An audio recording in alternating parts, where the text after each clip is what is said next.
Hello everyone, and welcome to another video of Grim Dawn Forgotten Gods. So it has been a little while since I've made a video, and it's not that I have not wanted to make videos. I've been working quite a bit, and all my free time has basically gone into streaming. So I'm glad to finally get something out. But today's video is going to be something more relative and friendly to newer players and or beginner players in Grim Dawn. So I'm going to be going over the things that I think that are very important for a new player in this game and help you get started on your adventure in the world of Cairn. First thing I'd like to talk about are quartermasters. Each little town hub that's important will have quartermasters inside of them, and this allows you to upgrade gear, buy augments, and to get basically anything that you could need in your armor and or weapon slots that's going to benefit your character with more stats. It's very important to pay attention to what kind of rep you have with these factions, and to utilize every bit of the resources that they provide to you. Once you get revered and or honored, you can actually buy these mandates. This allows you to transfer these to other characters, and once you transfer this to another character and consume it, on a new character it'll let you get reputation with this faction at a much higher rate. If you would like to check your faction, simply press the J key. This will bring up a list of all the factions you have unlocked and what status you are with each faction. As a new player, I would highly recommend doing a full clear playthrough at least once on Veteran. What this will do is it will unlock each faction for you in the game, and then in the future it'll benefit you greatly as you continue to gain faction with each faction you've unlocked.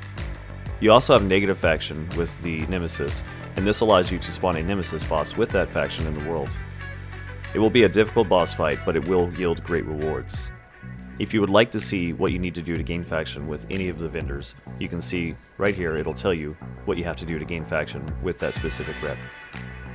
The next thing I'd like to talk about and mention are components. I often see new players overlook components and not utilize them to their best ability. Components are going to be the best source of getting resistances and other stats that you might need until you can actually get those factions unlocked to get augments. Take note that augments and components can actually stack on one piece of gear.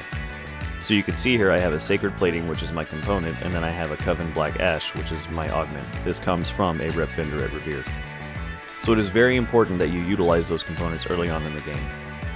Two components that I would highly recommend are going to be the Imbued Silver and Purified Salt. Early on in the game, these will allow you to get really good Chaos 8 to resist, which is hard to come by as a new player. This also gives some very well needed defensive ability, some bleed resist, and it also gives multiplicative damage against Ethereals and Chthonics. Anytime you see percent damage against a specific race of monster, it's going to be multiplicative damage, and it's going to be really strong and very, very valuable. So please keep that in mind. It is important to note that only certain components can go in certain armor slots. So you have to pay attention to where those components go before you want to craft them and use them. Some components can actually be found throughout the world, but the more rare ones have to be crafted and or found in a recipe to make. A little trick that I like to use if you're trying to figure out what components you can use in a piece of gear. As you can see, I took off the previous pair of pants that I had, but if you have a piece of armor on that has no component in it at all, you can actually bounce back and forth across the item. As you do this, you can see what components highlight, showing you what's available to put in that armor. Another important thing to know for beginner players is that every main hub that allows you to do quests and has a quartermaster typically has what is called a bounty table. Bounty tables allow you to pick up repeatable quests that help you get reputation and faction with that area. Now, you have to keep in mind if you're doing quests and or killing monsters to gain a faction with any rep, if you're not gaining experience from those monsters and they're not near your level, you will not get the reputation. So make sure if you are farming an area or doing quests or bounty table runs, make sure that the monsters are at least close to your level and or they are giving you experience. Another very important topic that I'd like to mention are the crafting vendors, the blacksmiths. You're going to find an assortment of blacksmiths throughout the world. If you do want to look up the information of where these blacksmiths are located, because some are actually located within the world and hidden, you can use Grim Tools, and I'll leave a link in the description below. What's unique about the blacksmith is that whoever you choose to use, they each have their own special ability. So let's say you have some armor that you like to use or a legendary set you like to use, and say you want to go craft a helmet for that set. You can check what the blacksmith is available to do, and then you can actually kind of customize and modify your gear to your liking. Again, this is very important for fine-tuning your character. This will be for much later in the game when you're trying to basically reach the highest, best numbers that you can. But this is something to keep in mind and I think worth mentioning when you're crafting items at a blacksmith. This next topic is a very important little detail that I think a lot of people don't ever talk about, and I do mention this sometimes on my videos and my streams. So this is something that is very important. While playing through Grim Dawn, when you go to the Arcovian Foothills Rift, it's going to be the first portal to the left outside of Devil's Crossing. you'll come to a little hub area that allows you to pick up some quests. This NPC right here, he will actually provide a quest for you that asks you to go find his elder. The elder will be out to the west, and once you locate this elder, you can find a talisman. You have the option of either giving it back to him and or keeping the talisman for yourself. As a new player, I highly recommend keeping the talisman for yourself. This one currently is actually a elite version of this talisman, but you can get it in veteran, you can also get it in ultimate. If you get it in a higher difficulty, each time that you obtain this talisman, it's actually going to be better and have much greater stats. The reason I say this is because this is a really good relic to get early on in the game, and it doesn't cost you any resources at all to have this relic. And it is a very, very nice beginner relic whenever you're starting off in Grim Dawn. So please utilize this to the max potential. Now, to cover one of the most difficult topics of this entire video, and this is one of the reasons why I've had such a hard time making a beginner-friendly video. It's not because it's necessarily a hard thing to do per se, but it's a hard thing to translate. I get this question all the time. What skills do I take on my character? How do I level my character? What gear do I use? What devotions do I use? I get this question constantly, and that is really not something that is very easy to just answer. First of all, I don't know what 2 class combos people are using typically. I don't know what their end-game goal is. I don't know their playstyle. I don't know anything, basically. I don't know what they like to do. So that goes on and on and on typically. So here's what I'm going to try to do. I'm going to try to explain to you guys the best that I can in my capability what I like to do when playing a character. First of all, you have to decide based off the classes you chose what the strengths and weaknesses are. People ask me all the time, is this better? Is this worse? Is this going to be better than this? Is this going to be stronger than that? Really, every class has a unique special trait and something that I love about it, and I try to focus on those strengths and weaknesses depending on what class combo I'm making and or what in-game goal I'm going for. So a good example of this would be Blood of Dreeg, for example, and Aspect of the Guardian. Honestly, anytime you play an occultist, like 100% of the time you're going to be using these 2 skills no matter what, and there's going to be some skills that are like that for each class. So Blood of Dreeg is a heal. First of all, it's like a potion, an additional potion, and it doesn't actually go on cooldown with your potion, so you can use this and double up on it, for example. So it gives you 28% health restored, flat acid. Any flat damage you see actually goes straight to your weapon attack. It doesn't get applied to spells, pretty much for the most part, so keep that in mind. You get flat OA, you get health regeneration, and acid retaliation. Okay, the secondary here, you get acid, vitality, poison, vitality, decay percent, 12% physical resist, and 100% poison and acid resistance. Okay, so when I'm making a character, obviously I can tell right here automatically my poison acid resistance doesn't really need a lot of love and attention, right? Because this one skill is going to cover that need for me entirely. So you can kind of plan around that as you make a character. Every class has something unique to it, something special about it that's going to be really interesting and really intriguing and fun. Physical resistance is also a really good one. It's hard to come by on some classes, so picking up any extra physical resist is very valuable in this game as well. This is just a small example of what I'm trying to portray, though. Really, whenever you're making a character, you want to look at the strengths, first of all. Secondly, whenever I level a character, I try to focus on skills that have lots of good AoE. So Bloody Pox is a skill that has amazing AoE for the occultist. Another one is Sigil of Consumption. This is a really safe pick. It's a little sigil you drop on the ground. The radius of it actually gets bigger as you level it, does more damage. And then a percentage of this damage gets transferred to you as health, so it actually starts to heal you whenever you proc this on the ground. It's another decent AoE, it's a safe pick, it heals you a lot. It's really good for getting through the game. So I try to pick up on skills that just have really great AoE and let you blow through the game as quickly as possible. Now, if you're playing through on the first playthrough and it's your first time playing Grim Dawn ever, there's nothing wrong with taking your time, exploring the entire world, experiencing everything that you can at its fullest potential, reading all the lore. I do recommend doing those things, especially if you enjoy kind of doing those kinds of things. But if you're somebody who just wants to get through the game, you don't care, you have that option as well. So for another example here, Doom Bolt is something that I typically don't take on a character, even in-game for the most part. They did buff it, it's a little better, but it's kind of slow. Hits a small radius area, and it's just a really good single target nuke. Now, if I was struggling, if I'm using Pox, for example, and I'm fighting bosses and they're taking forever to kill because Pox damage starts to fade based on the difficulty I'm in, I will put some points in a Doom Bolt sometimes. I might pump it up just to help me get that single target clear speed up. So again, it really depends on what you need for that time being or what you're trying to utilize and do. Keep in mind the skills for leveling and what you choose to use are going to be greatly different depending on what you like and what you need. These are just some examples of things that might help you decide what you want to use while leveling.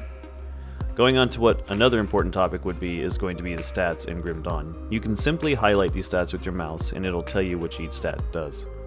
Physique is going to be the most important stat in the game as it boosts health, bonus health regen, and defensive ability. Pretty much every character you play, you're going to front load as much physique as possible. Some people say they don't like this feature or mechanic of the game because you don't get enough cunning or spirit. In all reality, you pick up a lot of cunning and spirit through the mastery bar based off the classes that you pick. Offensive ability and defensive ability are very important stats as well. Anytime you hit a monster, it'll show you the values of how often you can hit that monster and how often you crit that monster. And then defensive ability works the same when a monster hits you. Based off the last monster that hit you, it'll tell you the values of that monster hitting you and its chance to crit you. Obviously, the higher your DA is, the better, and same goes for OA. Typically. Damage per second, this can kind of give you a rough guesstimation of your DPS with skills. You have to link them to your left and right click. This is not always 100% accurate representation of the damage. This is just roughly a DPS percentage or number. Armor is going to be another one that's very important. You can see the armor value of each slot, as well as your armor absorption. Armor absorption, you want to try to get to 100% if you can. You start base 70 whenever the game starts off. This won't be as valuable early on, but it becomes much more valuable as the game scales, so definitely try to pay attention to your armor rating. The second tab is going to be much more important when it comes to checking the damage of something. So let's say, for example, you want to check the damage, in my case for Aegis of Minhir, which is my shield throw. This will give you an exact breakdown of what types of damage your Aegis of Minhir is doing. I won't go into damage conversions in this video, that's probably something I'll do in a future video, but basically I'm actually transferring a lot of my fire and physical damage over into acid, as well as stacking acid damage. That's why acid is one of my highest modifiers here. You can also check other stats, attacks per second, you can check attack speed, so keep that in mind. You can highlight all of these guys and check all these stats. Same goes for the third tab. You can check all kinds of stats over here, defense stats, retaliation stats. This character is heavily retaliation based, so you can see my retaliation scales up pretty high.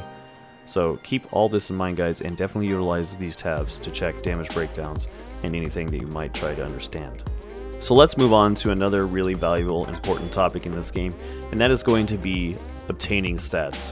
So there's going to be three main ways to obtain stats in Grim Dawn. First is going to be by class selection and skills that are available by that class. As I mentioned before, things like Dree giving you the poison acid resistance needs that you might need for a character. That's going to be the first way to obtain stats that are valuable. The second is going to be through gear.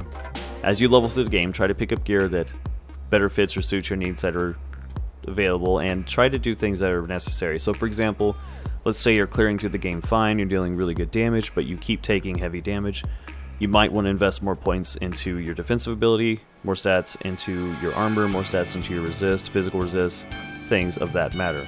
Let's say that you're living just fine, but you're not killing very well, then quite the opposite will occur. Look for more offensive ability, look for more damage stats. Try to stack damage types that are geared towards whatever skill you're using. So if let's say you're using Bloody Pox, like I mentioned earlier, this typically does vitality. I have a modifier converting it to acid right now, but typically that is vitality damage, so you'd want to focus around like vitality, poison. Since the last tier actually does do poison damage. So keep that in mind, guys. Try to find the stats that are necessary for your character for what you're doing. The third way to obtain stats that are necessary is going to be through the devotion tree. Now at first glance, I can understand how this looks very intimidating for a new player. But basically you want to look through here and just try to pick up things that are very important for you. There are a few constellations that are very valuable for a new player. One of them being Empty Throne. I think Empty Throne for new players is pretty much always a must. Often later on when you get a build like better fulfilled, you can actually give this up and go with other things, but this gives you stun reduction, gives you pierce resist, chaos resist, and aether resist. For 4 points, it's a very, very powerful constellation, and I highly recommend using it. All it requires is 1 point into the purple crossroad, and then you can come over here and put 4 points into this and complete this constellation. Now, this is one way to gain stats that you might need. It is okay to go completely defensive on this if you have to. It's okay to pick up some damage away, whatever you might need to do. Especially if you're playing hardcore, you definitely want to pay attention to things like Turtle Shell. Empty Throne's a good one. Anything that boosts HP, resist, armor, defensive ability, reflect damage reduction. That's a really good stat, honestly, to have in general. It keeps you from taking a lot of retaliation damage from enemies when you hit them when they proc it, so things like that. Just pay attention to these, try to pick up what you can that's necessary, and use them to the max potential. Now, this is going to be something that's a little more advanced. I've mentioned this in other videos before. This is something that you can do with the Constellations, and you probably don't have to worry about it too much until later on when you're trying to finalize your build. But as you can see, when you complete Empty Throne, it gives you 5 purple affinity when you complete the Constellation bonus. So let's say you come over here, put a point into the main purple affinity crossroad, allows you to basically come over here and pick up Empty Throne because it only requires 1 purple affinity to activate and put points into. So you put 1 point here, you would unlock this, you could put 4 points here. Once you put 4 points here, it allows you to have 5 purple affinity for completing it, so that would be 1 plus that 5. This would put this at 6.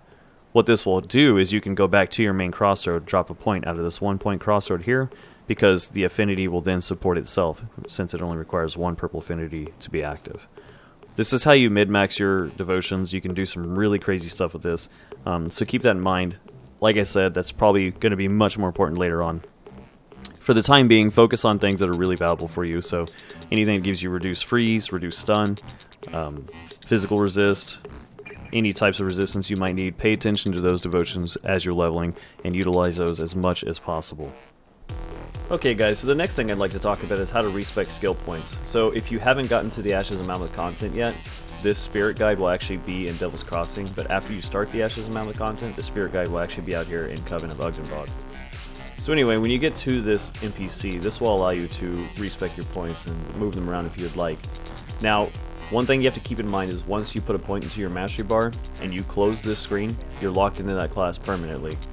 So once you do that, you cannot fully respec out of the class that you're in, but you actually can take points out of skills that you have, you can take points out of the mastery bar, so be sure you pick the class that you want before selecting that class. You can oftentimes put points into things just to see how they scale. Some points scale better past max rank, some don't, so it's okay to put some points on something overcap just to see what the scaling is. But if you don't like it, you can simply just hit this undo button right here and it'll reset everything and not charge you a thing. Also keep in mind, every time you respec and every time you save that respec and change points around, the cost of respecing goes up basically accumulatively over time. So it won't be super expensive to respec a couple of times here and there, but you don't want to keep doing it over and over and over, because if you do that, your character will actually get locked into what basically makes it to where you can't respec and you're stuck with no money at all and it's hard to do anything. Devotions basically work very similar. The cost will go up the more you respec devotions. It will cost you an Aether Crystal, and you can take 1 point out at a time and move them around if you need to. What's important about this, though, that I wanted to mention is that if you do a clear through in the game, there's actually 2 quests as soon as you start the Ashes of Mammoth content, and if you do both those quests, it will actually give you 2 potions. One will let you reset all your devotion points for free, and then the other will let you reset all your attribute points for free.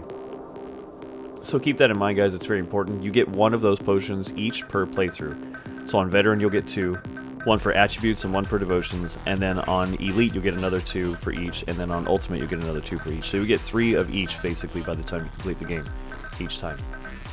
So I just wanted to mention that. This is why a lot of my builds will start off a certain way and I'll go down a certain path, but then I end up changing things later on using those potions because it doesn't cost you anything to use those. So utilize all of this to the best of your ability. One more thing I'd like to mention before I end this video is that if you go through the game and do a full clear, like I said, on Veteran, at least Veteran, you can actually unlock this faction out here in the Mammoth District. It's going to be the Steel Cap District. This is going to be the Mammoth Resistance. So this faction here, once you hit Revered with this faction, you will have access to the Potion of Clarity. This is why I really like Grim Dawn, and there's a lot of incentive to do a lot of hard work on that first character, because once you do the hard work on that first character, you'll have access to things like this. You can actually put this in your transfer tab and give this to new characters, so it gives you 100% increased experience for 3600 seconds. You can consume this on a new character and you get a ton of bonus experience, lets you get through the game a lot quicker.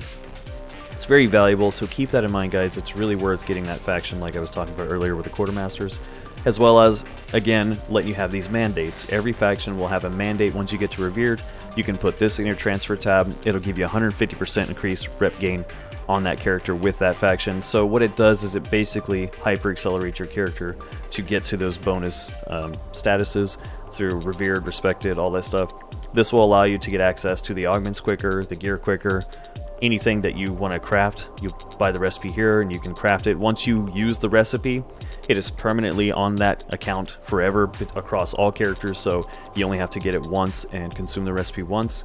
So it gives you a lot of incentive to, like I said, get revered with these factions as quick as possible. So I believe that's everything, guys, for this video.